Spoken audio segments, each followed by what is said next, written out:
iritsi zaigu eguna. Ostiral honetan, Hernaniko Oronaideon egongo gara, Moodle Euskadin. Moodle erabiltzaileen topaketa da, urtero ospatzen dena, eta aurten UEU ere bertan egongo da. Bai, gu bertan egongo gara UEUren online irakaskuntzaren eredu pedagogikoa aurkezten, eta aurten ibili gara lanean eredu pedagogiko horrekin batoan ebaluazio sistema bat osatzen, eta ebaluazio sistema hori ere aurkeztuko dugu. Lehendabizi UEUren ereduaren nondik norakoak azalduko ditugu.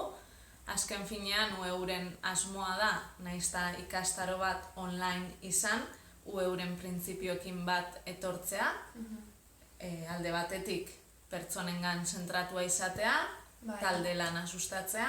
Hori da, azkenean naiz eta ordenagailu baten atzean egon, garrantzitsua da jakitea kide gehiago badauzela, eta hori sustatu nahi da, parte hartzea hori edo interakzioa. Hori da, taldekideen artean sortzea edukia, eta irakaslea baita beste bat izatea prozesu horretan, gidari lan egiten duena, baina elkarrekin egitea. Eta azken hilabetetan egin duguna da guzti hori baloratzeko eta hobetzeko tresna bat sortu, eta hori aurkeztuko dugu zuen eskura jarriz. Hori da. Animatu, bertan ikusiko gara.